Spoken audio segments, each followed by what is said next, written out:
Ok.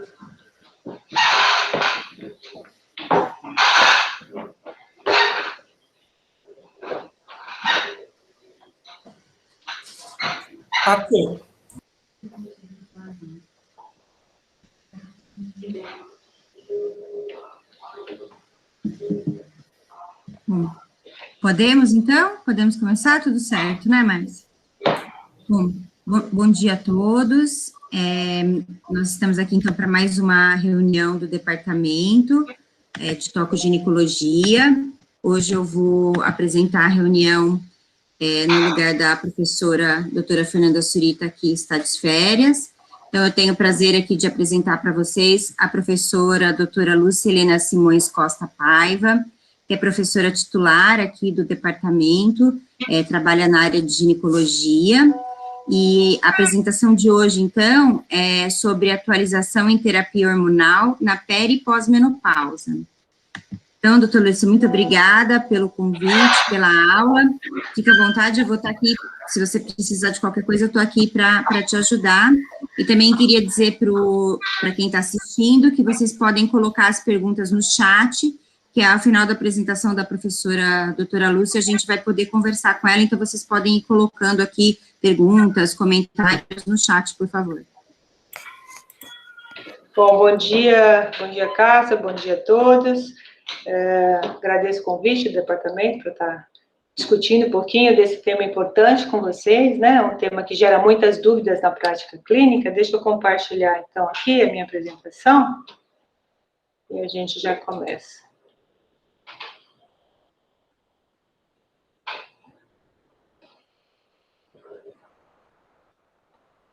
É só um minutinho, tá? Aqui. Uma janela. Aqui.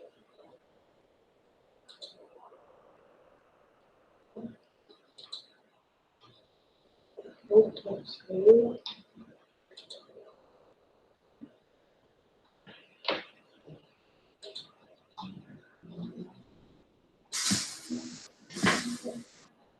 Está pequena, né, eu acho?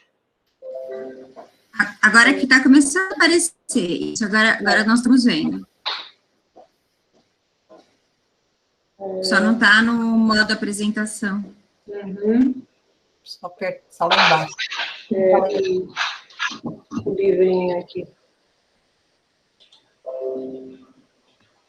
Só um minutinho, tá?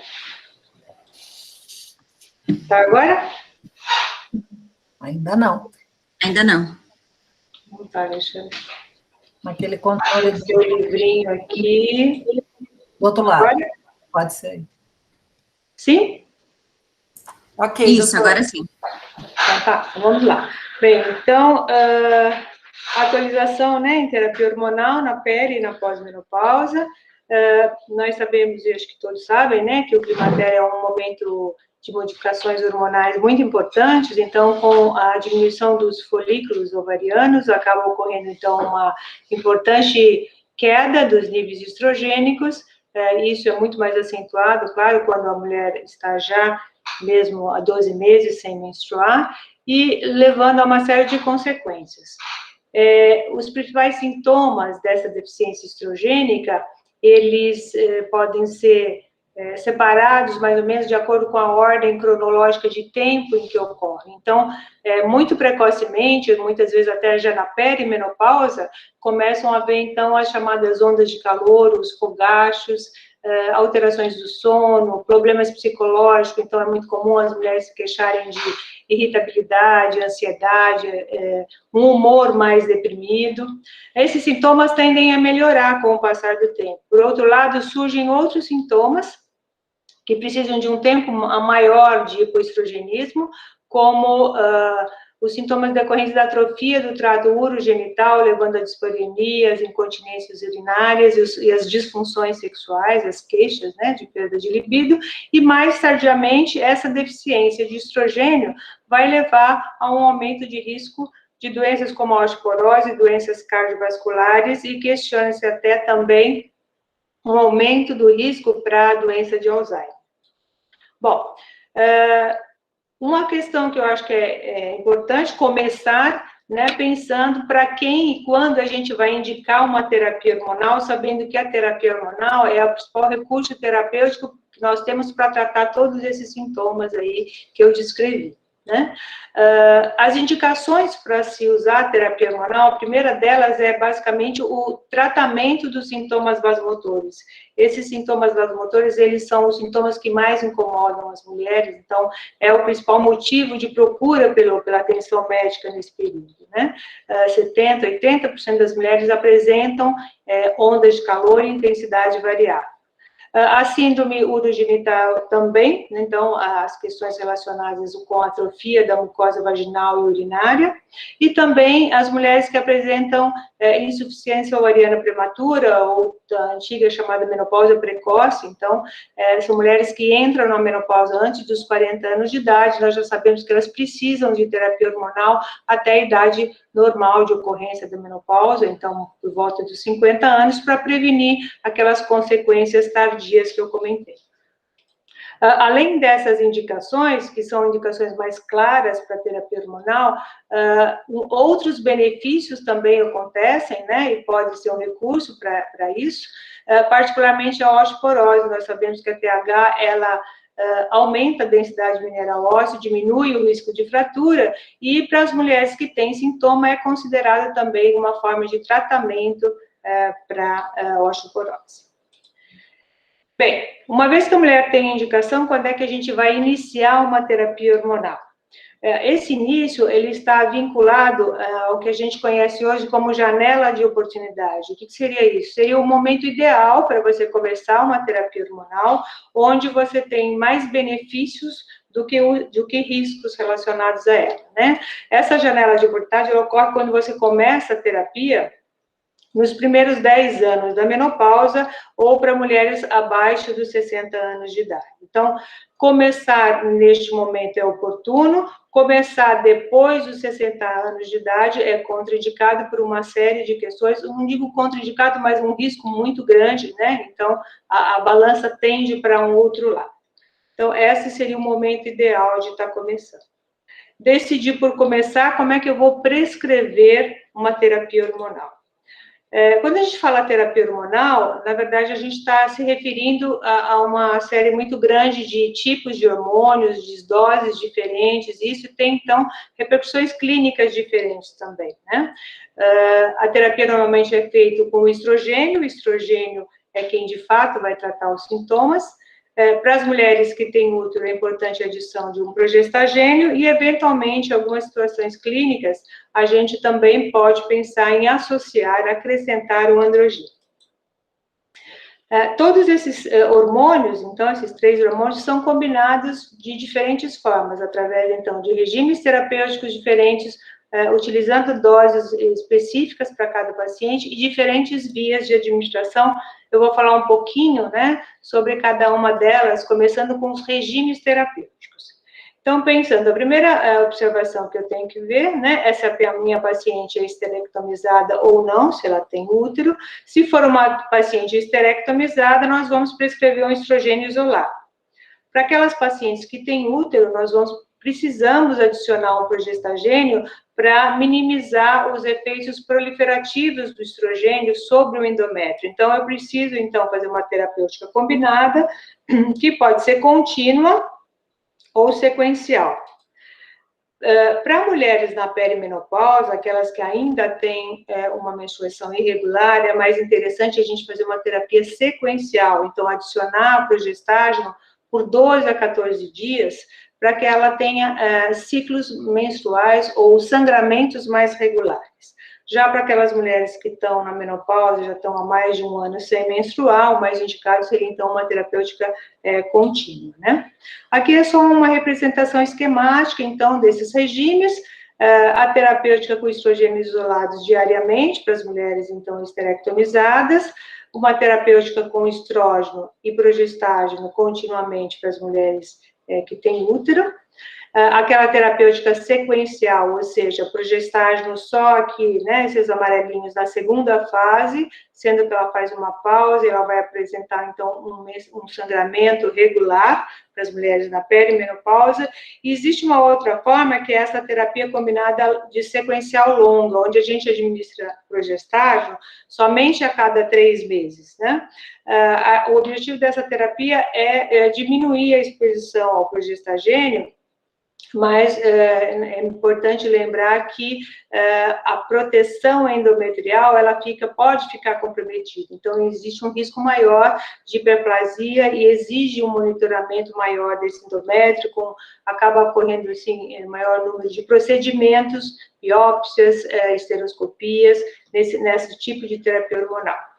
Para as mulheres que têm desejo sexual hipoativo e que não melhoram com a terapêutica simples, convencional, de estrógeno e progestágeno, essa seria, então, uma indicação, talvez a única indicação de adicionarmos, então, androgênios à terapia convencional.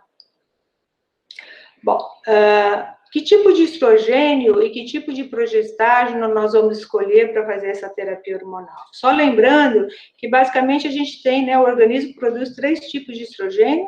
O estradiol, que é o mais importante deles, ele é bastante utilizado, hoje é o mais utilizado em terapia hormonal, é o que a gente chama de um hormônio bioidêntico, porque é exatamente semelhante àquele produzido pelo ovário da mulher. A estrona é um estrogênio menos potente, 10 vezes menos potente que o estradiol. Hoje a gente praticamente não utiliza, ela é usada muito antigamente, né, naquele produto Premarin, estrógeno e conjugados. Hoje, basicamente, eu acho que nem se encontra mais esse tipo de estrogênio. E o estriol, que é o E3, é um estrogênio que é 100 vezes menos potente que o estradiol, então, portanto, ele é muito fraco, né? Ele não serve para tratar os sintomas da menopausa, a não ser os sintomas vaginais, então, através de creme ou comprimido vaginal. Existe um outro estrogênio, que é um estrogênio sintético, que é o etinil-estradiol. Então, através de alterações na molécula do estradiol, acrescentando aqui um grupo etinil, produziu-se em laboratório um estrogênio muito mais potente. É um estrogênio usado nas pílulas anticoncepcionais e, como é extremamente potente, ele é totalmente contraindicado, né, para mulheres nessa faixa etária. Então, a gente acaba lançando mão, principalmente do estradiol, que é o primeiro que eu comentei. A dose também é importante. Nós sabemos que muitos dos efeitos adversos da terapia hormonal estão relacionados com a dose que a paciente, que a mulher está utilizando, né? Eu acho que da mesma forma que aconteceu com as pílulas anticoncepcionais, então, o início da pílula eram pílulas com uma quantidade elevada de estrogênio e foi diminuindo isso ao longo do tempo, também tem acontecido isso com a terapia hormonal. Então, hoje, esses hormônios, eles são administrados geralmente em terapias de baixa dose. Claro que as mulheres que não têm uma melhora com terapias de baixa dose, acho que o valor em si não importa muito, né? Mas a regra é sempre tentar contornar, quando possível, com a menor dose que realmente, de fato, controle os sintomas da mulher. O tipo de progestágeno também é importante, existem diversos progestágenos aí disponíveis para serem usados em TH. Nós podemos usar a própria progesterona. Hoje a progesterona pode ser usada por via oral ou por via vaginal. Existem progestágenos que eles são, na verdade, feitos, né, sintetizados em laboratório através da modificação de uma molécula de testosterona. Então, eles carregam também consigo algum efeito androgênico. Também são bastante usados em terapia hormonal. Outros têm efeito glicocorticoide, alguns têm efeito mineralocorticoide. Tudo isso a gente leva em conta quando vai escolher também uma terapia hormonal. Os mais utilizados para terapia hormonal são esses listados aqui, então a própria progesterona natural ou a dihidrogesterona, que são progestágenos bastante seletivos que se ligam quase que exclusivamente aos receptores de progesterona, né? O acetato de medroxiprogesterona tem um pouco de efeito glicocorticoide, também foi utilizado muito no passado, associado àquele produto Premarin, hoje menos utilizado.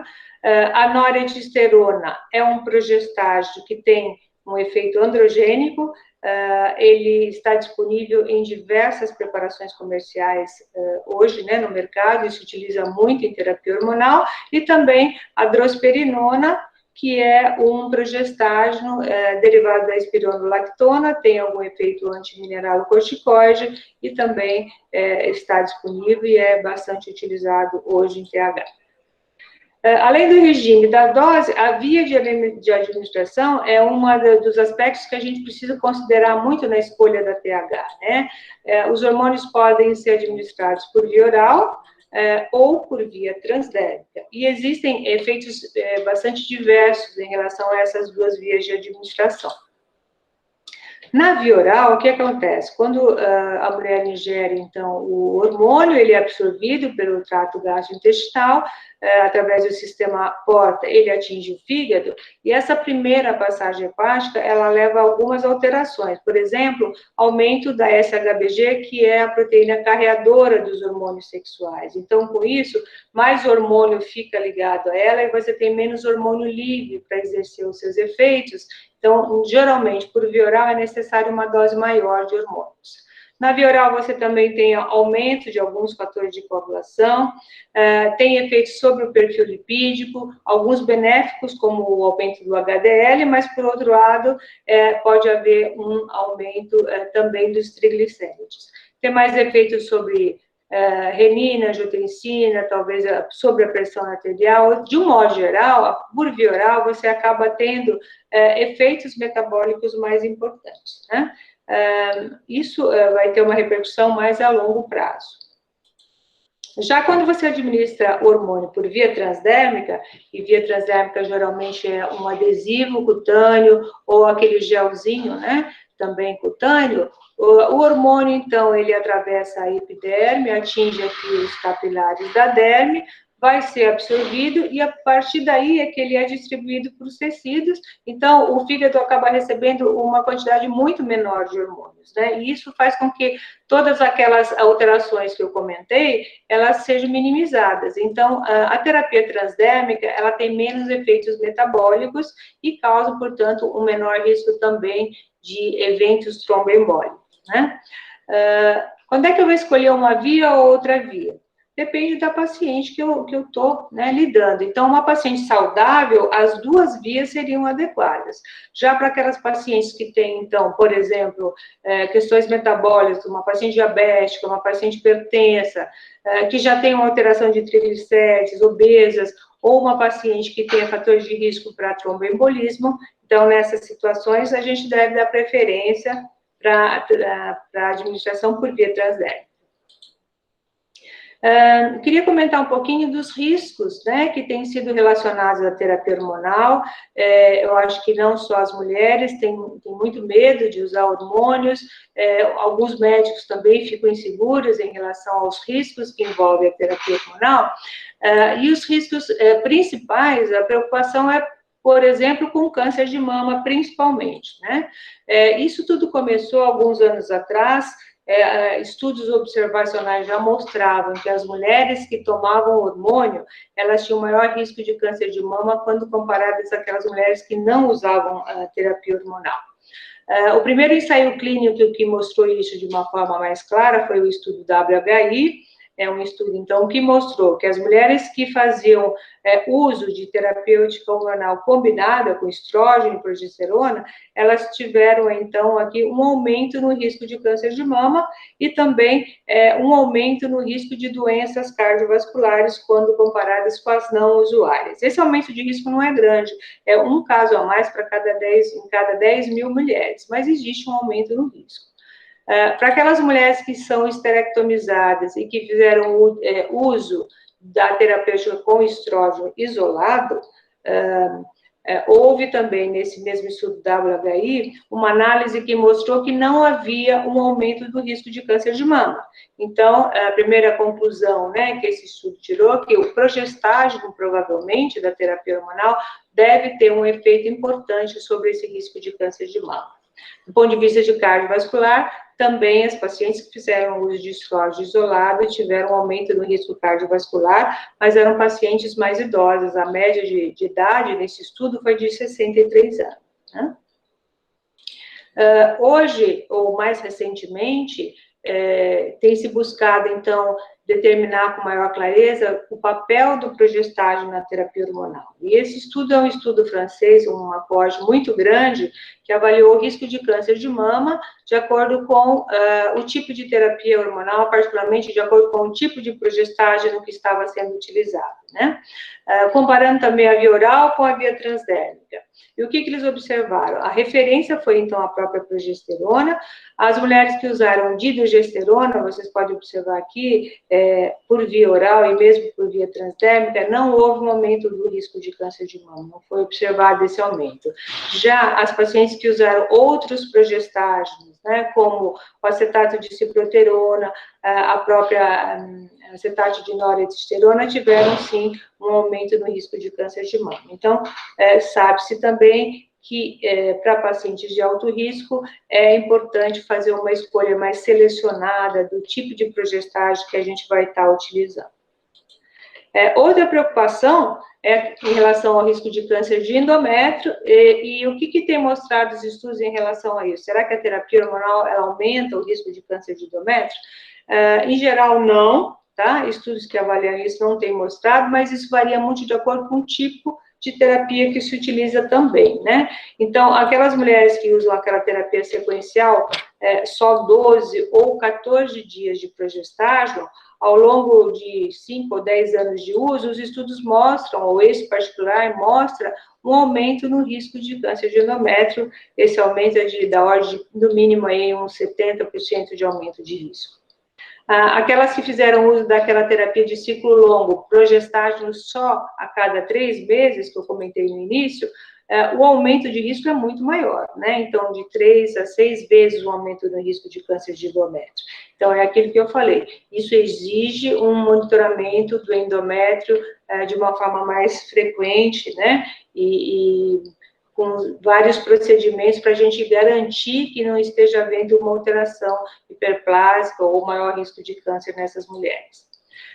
A terapêutica contínua, por outro lado, o progestágeno diário mostrou proteção. Então, as mulheres que tomam TH combinada com progestágenos todo dia, elas têm menos risco de câncer do que até as não usuárias de terapia hormonal. Então, fica claro, né, que de um modo geral, a terapia para a grande maioria das mulheres não aumenta e até diminui o risco de câncer de endométrio. Doenças cardiovasculares também são uma preocupação. Os estudos também mostram que o risco, particularmente de fenômenos tromboembólicos, ele varia com o tipo de estrogênio, a dose do estrogênio, a via de administração e o tipo de progestágeno que está sendo utilizado. Então, como eu comentei anteriormente, por via oral, o risco de ter um evento tromboembólico nessa barrinha laranja é muito maior do que por via transdérmica. E, além disso, o progestágeno tem um papel importante. Então, quando se usa só a progesterona ou os derivados pregnanos, esse risco não aumenta. Já para os derivados do norpregnano, então 19-norprogesterona ou trimegestona, alguns outros compostos aí, existe sim um aumento maior quando comparado com as pacientes que não fizeram TH. Então, é uma questão que também precisa ser pesada. Eu acho que a última pergunta, né, que sempre fica na dúvida é por quanto tempo usar, uma vez que eu iniciei a minha terapia hormonal. E isso também mudou ao longo do tempo.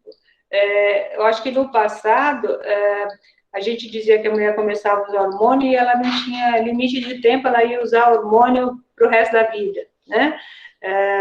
Depois a gente passou por uma fase de restringir aí por 3 anos ou por 5 anos, por conta dos resultados desse estudo WHI, que eu comentei, isso assustou muito, né? E hoje a gente já está numa fase mais moderada, então a gente prescreve terapia hormonal, não existe um limite de tempo já pré-determinado. Ela vai usar enquanto o benefício for maior que o risco. É claro que eu vou fazendo um monitoramento, né, desse uso de TH, recomendando, então, aquela que seja de menor risco para paciente, e com isso eu posso manter o uso enquanto for necessário, né? Essa é a posição que a gente tem usado, então, nos dias de hoje.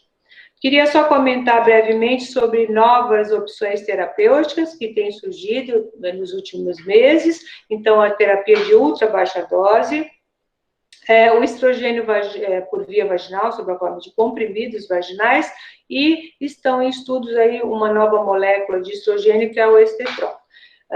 A terapia de ultra baixa dose, ela foi lançada há um mês, já existia fora do Brasil, no Brasil ela passou a ser, está presente agora, né? E são doses ainda mais reduzidas, agora com 0,5 miligramas de estradiol e 0,1 miligramas de noradiosterona. Então, os estudos também mostram que, mesmo com doses muito baixas como essa, para algumas mulheres que têm menos sintomas, existe ainda assim uma eficácia em relação ao placebo, diminui os sintomas da menopausa, e, por outro lado, do ponto de vista de massa óssea, essas barrinhas verdes aqui representam, então, essa terapia, e mostram também que ela é efetiva em prevenir, né, a perda de massa óssea, ou seja, futuramente a gente vai ver que ela vai ter menos risco para ter osteoporose também. A segunda novidade seria o uso do comprimido vaginal de estradiol, que também foi lançado recentemente aqui no Brasil. Ele é usado, então, por via vaginal por 14 dias e depois 2 vezes por semana. Eu acho que uma das grandes vantagens dessa forma de administração é a comodidade, né? Porque, de modo geral, as mulheres reclamam muito e é muito incômodo ter que usar um creme vaginal por meses, né? Assim, mesmo que seja 2, 3 vezes por semana, acaba sendo bastante incômodo. Então, é uma opção terapêutica que tem essa comodidade aí. E os estudos também mostram que melhora a atrofia vaginal em relação aos níveis, por ser com estradiol, enquanto que os outros cremes que nós temos disponíveis são com estriol, né, um estrogênio então mais fraco. Existe a preocupação de absorção e, eventualmente, níveis sistêmicos elevados, mas os estudos mostram que não. De um modo geral, pode haver essa barrinha, essa linha aqui vermelha, mostrar um início, nas primeiras horas aí da inserção do comprimido vaginal, um pequeno aumento dos níveis séricos, em torno, não ultrapassa 11 picogramas por ml, mas depois de algumas horas já se estabiliza e fica nos níveis normais que a gente também vê com os outros produtos aí. Né? Então, eu acho que é uma vantagem, pode ser uma vantagem para algumas mulheres. E, por último, o estetrol. O estetrol é um estrogênio novo, né? É o E4, então, 4, porque esse 1, 2, 3, 4 tem a ver com o número de grupos OH que esses compostos têm. Então, esse tem 4 grupos OH, é um estrogênio produzido pelo fígado fetal. Tem algumas possíveis vantagens, que ele tem menos efeito sobre aquela SHBG, a proteína carreadora aí desses hormônios sexuais, 15 só a 20% do efeito do etinil estradiol, né? Então, muito menos efeito sobre a SHBG, também produz menos efeitos sobre marcadores de hemostasia, então, muito provavelmente, menos risco de fenômenos tromboembólicos. E um aspecto interessante é que, em estudos em animais, tem mostrado também um efeito antiproliferativo no tecido mamário, então muito inferior ao do próprio estradiol, o que pode ser uma vantagem, né, para as mulheres, mas isso ainda, alguns aspectos dessa questão precisam ser comprovados em estudos, né, futuros aí que podem surgir. O importante é que já existem alguns estudos mostrando que reduz aqui os episódios de ondas de calor, então aqui nessa linha amarela vocês podem ver as usuárias de dose de 15 miligramas em ensaios clínicos iniciais, mostraram, então, uma redução também das ondas de calor. Isso não foi observado com doses menores, mas foram, então, superiores ao placebo, e houve também melhora dos parâmetros de saúde do trofismo vaginal. Então, é uma droga que promete, está sendo ainda estudada, né? Já foi aprovada para anticoncepção, pelo FDA, então, nos Estados Unidos. No Brasil, aí, a gente ainda não tem, eu acho que demora um tempinho, né, para que isso, então, de fato, esteja disponível para ser utilizado. Então, para finalizar e a gente poder discutir talvez um pouquinho, eu acho que a chave, né, da terapia hormonal é a questão de ser uma terapêutica individualizada. A gente precisa pesar, então, os riscos e os benefícios, e, claro, escolher, né, a melhor terapia possível e fazer um monitoramento, né, através do acompanhamento clínico, de exames, para ir ajustando a dose durante o tratamento. Então, fazendo dessa forma, eu acho que a terapia, ela é, de fato, segura, né, para a grande maioria das mulheres, e é um benefício que elas têm para enfrentar aí todos aqueles sintomas do climatério. Então, obrigado pela atenção. Eu vou interromper aqui o meu compartilhamento. Obrigada, professora Lúcia. Então, já saiu a apresentação aqui. A gente tem várias perguntas aqui no chat. Eu gostaria de fazer uma primeiro. Sobre o uso do estradiol, então, por via vaginal, desse comprimido vaginal, eu tenho esse problema com as pacientes mesmo que utilizam o creme vaginal. Elas reclamam muito, que é muito incômodo, porque o creme fica saindo depois, né, e aí fica o dia inteiro essa sensação da vagina toda cheia de creme, né, e que isso é um incômodo muito grande. Então, uma opção é esse estradiol via vaginal, e parece que ele é um pouco mais potente, né, para melhora da atrofia. Mas ele é usado como uma terapia vaginal, no lugar do creme, né, não como uma terapia sistêmica, é isso, né? Isso, ele não tem nível plasmático, então ele não precisa de progestágeno. Isso, exatamente. É isso, né? Eu acho que é para ficar bem claro para os alunos, né, que é diferente, né? Isso. Normalmente, quando você usa a via vaginal, qualquer produto, qualquer desses hormônios para via vaginal, a absorção é muito pequena. Então, não atinge níveis plasmáticos que necessite da adição do progestágeno para proteger o endométrio. E, então, com esse produto, mesmo com o estradiol, né, que é um estrogênio mais potente, essa regra continua valendo. Só serve para tratar problemas vaginais e não é necessário a adição do progestogênio, né, porque os níveis sérios que ele atinge é semelhante a dos outros, né? Então, pode usar o estrogênio vaginal isolado.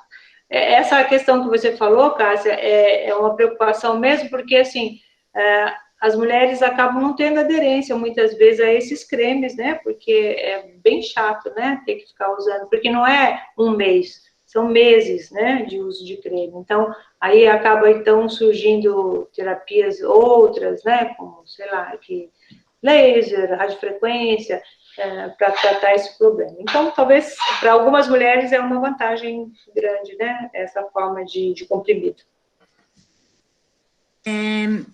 A doutora Eliana está pedindo para você comentar um pouco sobre a utilidade, sobre o uso de outras terapias, por exemplo, a tibolona, ou sobre terapias naturais, né, para você falar um pouquinho sobre isso. A tibolona, ela tem uma característica, na verdade, a tibolona, a molécula original é um progestágeno, só que é um progestágeno que tem efeito, ele se liga a receptor de estrógeno, de progesterona e de androgênio. A gente usa muito na prática clínica por essa característica de ser um pouco androgênica. Então, principalmente quando você tem problemas relacionados à esfera sexual, ou até assim, um humor mais depressivo, a tibolona é uma boa opção. Como estrogênio, ele não é tão bom. Então, por exemplo, se ela tiver muito sintoma vaginal, de atrofia, a eficácia da tibolona ela não é muito boa. Mas, de um modo geral, é bastante usada e é uma terapêutica segura, né? Que para algumas mulheres também ela pode estar indicada. As terapias não hormonais, existem algumas terapias, como antidepressivos, para tratamento de ondas de calor, por exemplo, para mulheres que têm câncer de mama, que não podem usar hormônios, né? São as terapias mais eficazes. Os fitoterápicos é uma terapia assim, que é bastante controversa. Existem vários ensaios mostrando que tem benefícios e vários outros mostrando que não tem nenhum benefício quando comparado com o placebo. Né? E isso está até um pouco relacionado com as formulações, né? Porque tem estudo com soja, alimento, tem estudo com suplemento, parece que os tipos de soja que são cultivados também teriam efeitos diferentes. Então, existe uma outra questão, por exemplo, com a isoflavona, que ela precisa de uma metabolização intestinal por algumas bactérias que nem todas as mulheres são capazes de metabolizar, né, e, portanto, de responder. Então, a gente, em geral, quando é uma necessidade, a gente tem que evitar aí, ou a mulher prefere um produto natural, a gente pode até começar e tentar. Eu não sei se ela vai ser uma respondedora ou não. Existe a chance de ser ou não, né? E a gente vai ajustando depois. Tá?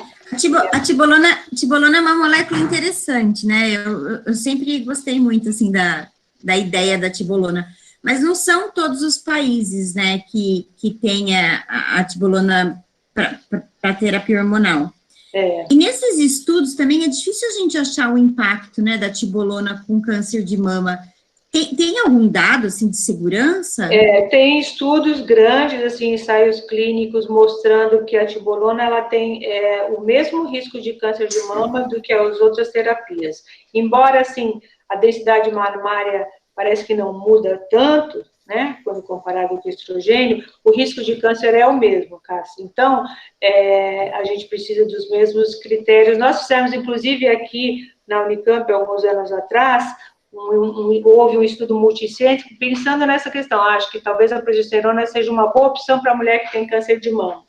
E aí um ensaio clínico dando tibolona para quem já tinha câncer de mama. O CAESME, né, participou, e esse estudo foi interrompido num prazo mais curto do que o esperado, era um estudo internacional, porque começaram a ter casos de recorrência de câncer de mama muito maior no grupo que tomava tibolona quando comparado com o placebo. Então, já se sabe que ela tem o mesmo efeito sobre a mama, sim. E tem um aluno aqui que está perguntando sobre se é o estrogênio que protege contra osteoporose e osteopenia. E aí eu puxei a pergunta dele um pouquinho antes, porque você falou que a tibolona talvez não seja tão boa, né, para osteopenia, né, para osteoporose, para o osso, né, não sei se você falou, se sou eu que estou achando que você falou. Então, eu puxei a pergunta só para fazer o link, na verdade. Tá. Não, o estrogênio é que vai manter a massa óssea. O estrogênio é uma droga que tem um efeito antirreabsortivo. Ele inibe a atividade dos osteoclastos, né? Que são aquelas células aí que acabam levando a reabsorção do osso. A tibolona, ela também tem esse efeito. Existem já estudos também mostrando que a tibolona nas doses convencionais e até com baixas doses também tem um efeito protetor sobre o osso. Então, ela é muito usada com os mesmos objetivos da TH. Pode ser usada para osteopenia, para osteoporose também pode, né? Se for aí indicação, também poderia ser utilizada.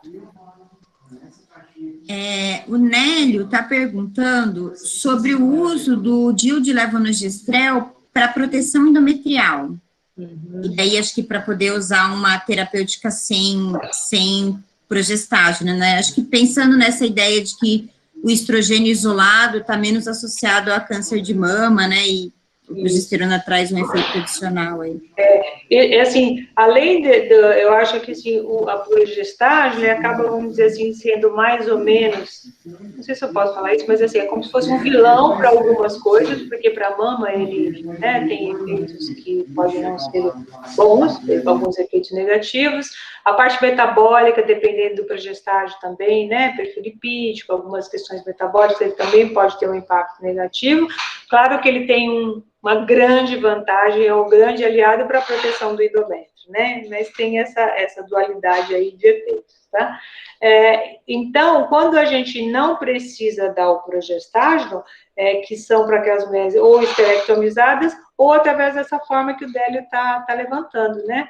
Sim, também o DIU de levonorgestrel é uma opção boa para fazer a TH, porque ele protege o endométrio sem levar a níveis sistêmicos aí que impactam, né, nesses outros riscos causados pelos progestágenos. E tem estudos mostrando que ele é efetivo em proteger o endométrio, é seguro, né? Então, para algumas mulheres, pode ser uma opção interessante, né? Particularmente para aquelas mulheres de risco, né? Ou se você quer usar uma terapia hormonal evitando o progestágeno, pode ser uma opção boa, né?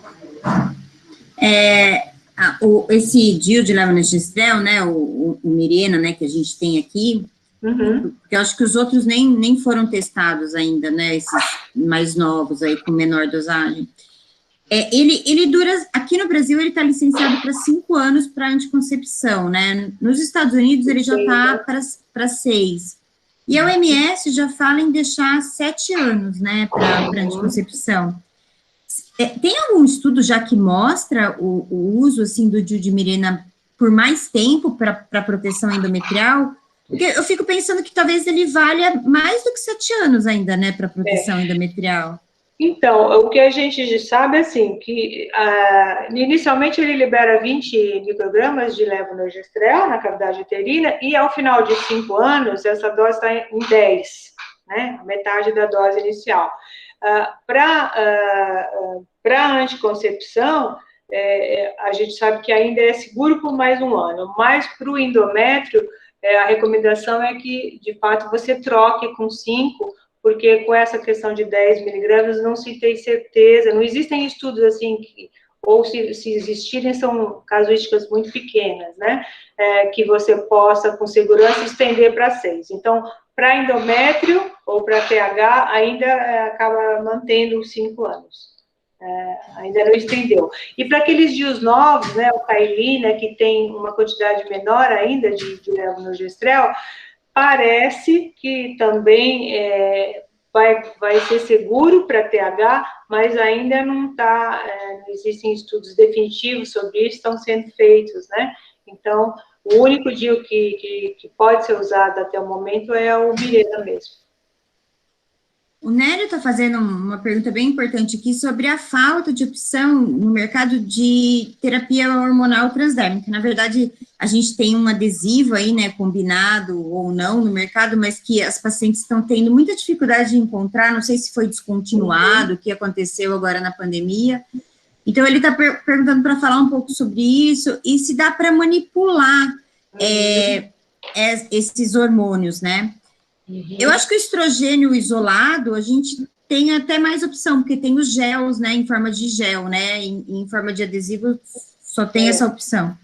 E aí ele está perguntando também se tem alguma associação com testosterona tópica para mulher com queixa sexual. Acho que se tem no mercado, alguma coisa assim. Importante essa pergunta, Dona Nery, isso quem trabalha com menopausa, de fato, assim, tem sido um problema grande, né, porque nós tínhamos disponíveis adesivos transdérmicos com estrógeno e progesterona, e também só com estrógeno isolado, e o gel, né, de estrogênio isolado. O que aconteceu?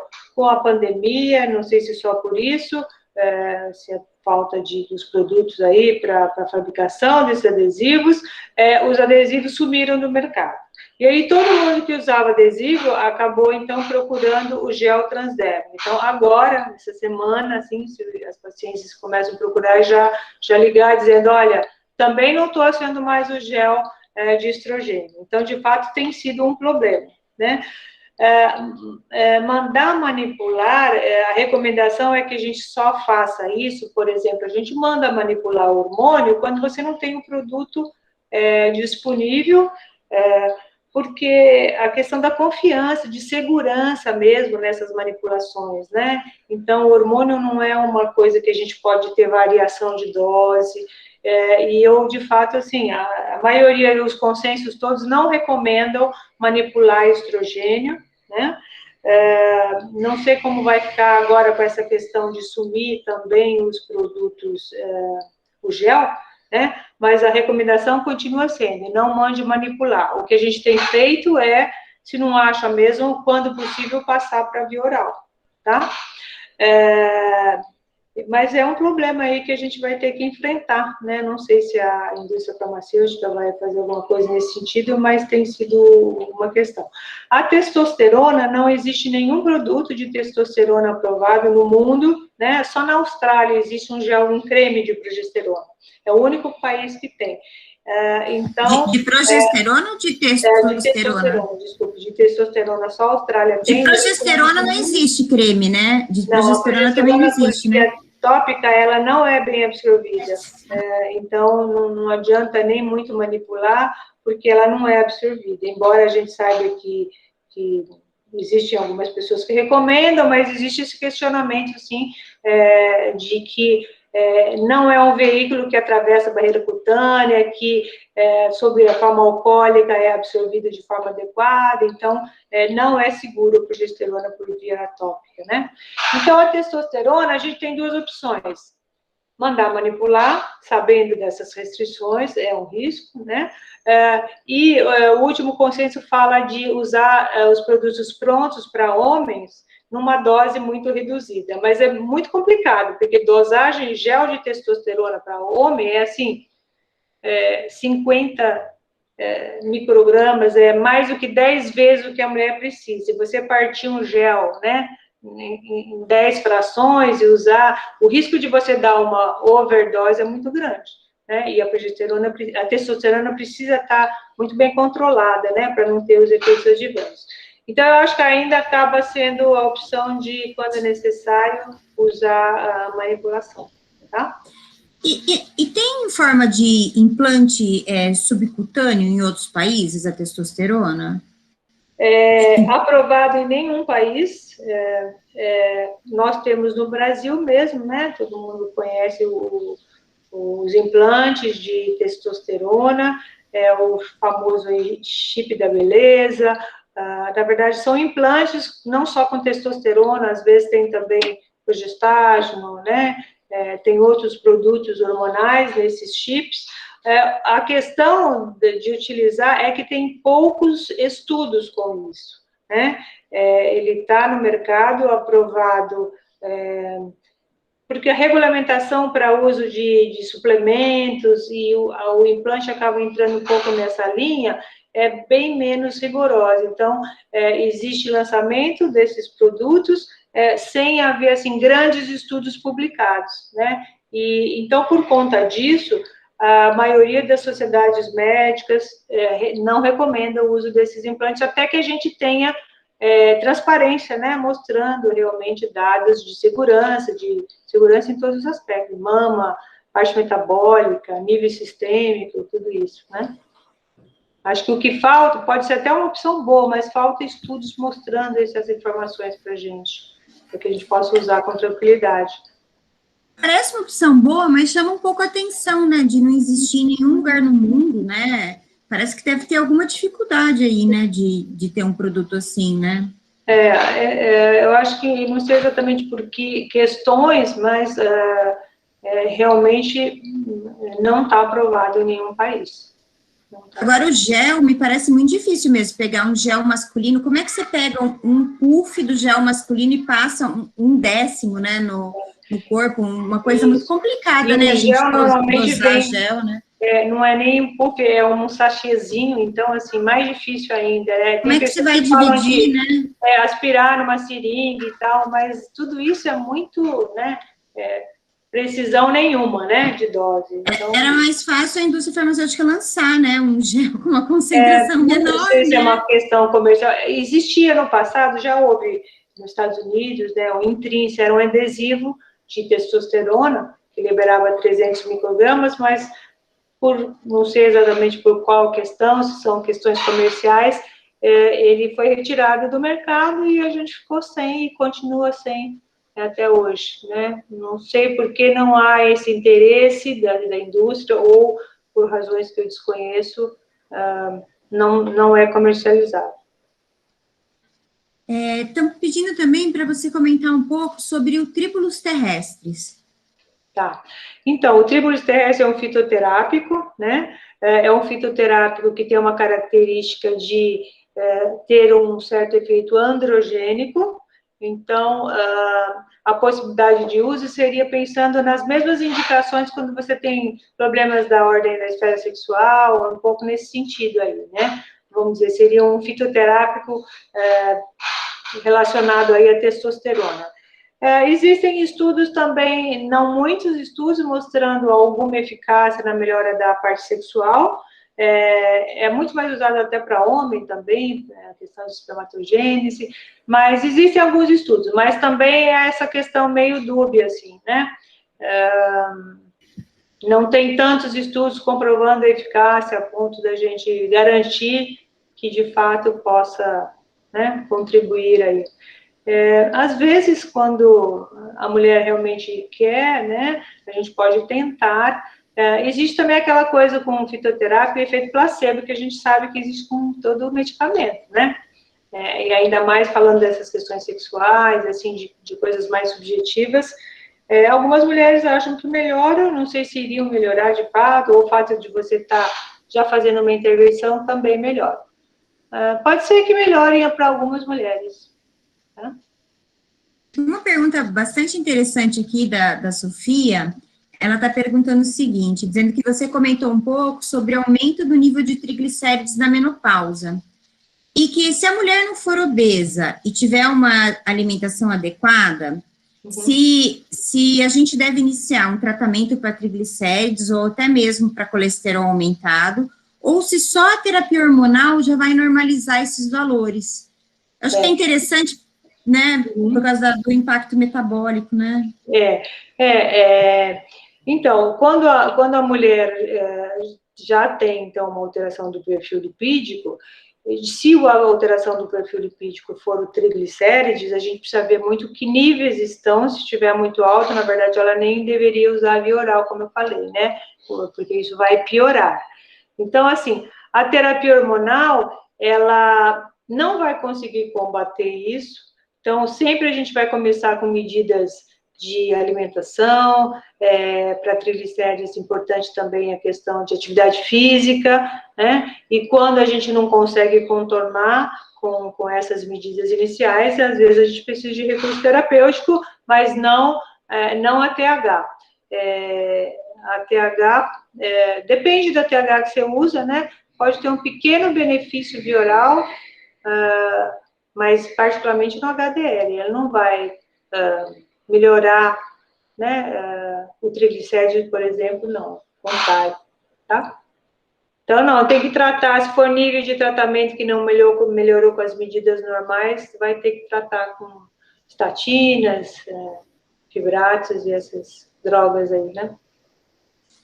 Achei interessante o comentário, né, porque antigamente a gente achava que tinha um impacto muito grande, assim, na prevenção até de efeitos cardiovasculares, né, de infarto, AVC, tudo isso, e depois lá do estudo lá do WHI, né, que você mostrou na aula, a gente mudou um pouco esse conceito, né, e eu acho que o estudo do WHI foi muito ruim, assim, né, para nós ginecologistas e, na verdade, para os pacientes de uma forma geral, né, porque a terapia hormonal acabou sendo muito pouco utilizada, né, nesses anos que vieram depois do WHI, e na minha opinião, não sei na sua, mas de uma forma, assim, ruim, porque eu acho que não era tão culpada, assim, pelo contrário, né, acho que tem um papel importante na vida das mulheres. Eu, assim, depois que teve o WHI, e o WHI teve esse problema, assim, a média de idade era 63, tinha mulheres com muito mais de 70 anos, né, então, assim, muitos dos efeitos, particularmente cardiovasculares, eram hipertensas, obesas, então, eram porque eram mulheres que já tinham uma doença cardiovascular prévia, então, hoje a gente sabe que dar hormônio para gente que já tem doença cardiovascular estabelecida, você vai aumentar o risco de novos eventos. Então, a gente não deve, né? Na verdade, é contraindicado para quem já teve evento cardiovascular clínico, né? Agora, dar hormônio para quem não tem e está naquela janela de oportunidade nos primeiros anos, aí sim você pode ter uma prevenção. Então, a TH tem esse efeito assim, cedo, dado precocemente, ela é boa, dado tardiamente, ela, ao contrário, tem um efeito pior, né? Tem um efeito bem negativo. E isso a gente aprendeu também com o WHI. Então, o WHI trouxe alguns vieses aí, a prescrição caiu demais depois de 2002, né? Mas, por outro lado, eu acho que ela nos obrigou, a gente aprendeu muito, né? Eu acho que com tudo isso, nesses últimos 20 anos, por conta até do WHI, a gente evoluiu no conhecimento, né? Sobre vários aspectos que antes a gente não tinha tão claro assim. Então, tem também, né, essa questão. Teve um impacto negativo, mas eu acho que a gente evoluiu no conhecimento. Não vai voltar atrás. O medo, né? O medo, principalmente do câncer de mama e tudo, ficou muito marcado, né? Depois de 2002 para cá. Eu tenho uma dificuldade, às vezes, né? Porque a gente deve entrar na janela de oportunidade, ok? Daí você começa a dar a terapia hormonal para a paciente usa por alguns anos, 5 anos, você tenta tirar, a paciente não quer tirar, porque tem um benefício muito grande, principalmente ondas de calor, daí você deixa ela usar mais 5 anos, e aí eu tenho pacientes no consultório que tem, assim, estão usando há 15, 20 anos, e eu todo ano converso, olha, veja, e não consigo retirar, assim. A paciente não se sente bem sem, assim. Você acha que... E, assim, o que eu tentei fazer, assim, com o tempo, é que usava 2 miligramas, que era a dosagem que a gente preconizava antes, hoje usa 1 miligrama. Às vezes eu tentei agora trocar o progestágeno, tentei usar essa... Dihidrogesterona, que é um progestágeno que você mostrou nesse estudo francês. Até fiquei um pouco mais de paz no coração, que eu vi que não tem um aumento grande aí, menos efeito na mama, mas acaba que as mulheres estão usando aí há 15, 20 anos, e que era uma prática que antes do WHI a gente fazia, né? O que você acha, assim? Você acha que... como que a gente tem que abordar esse tipo de paciente, né? Então, a orientação é essa, assim, se a paciente está bem, né?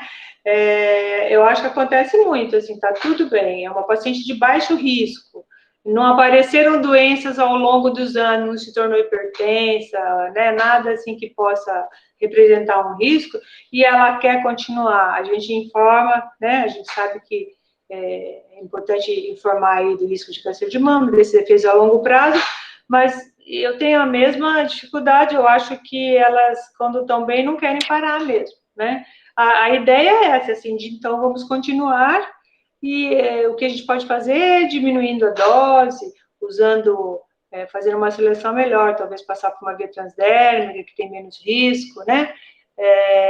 Mas não adianta a gente também ficar insistindo em querer tirar, às vezes, muito cedo, porque a gente já sabe, quando você para nos primeiros anos de menopausa da TH e tenta parar logo, mesmo assim, alguns anos depois, a chance dela voltar a ter sintoma é de 50%, né? Então, eu acho que é muito pior essa história de você para e volta, porque sempre o primeiro ano de uso é um ano de mais risco. Então, dependendo do tempo que ela parou, quando você volta, você acaba aumentando de novo o risco dela, né? Então, às vezes é melhor continuar mesmo, e lá na frente a gente vai conversando e vendo se chegou a hora de parar.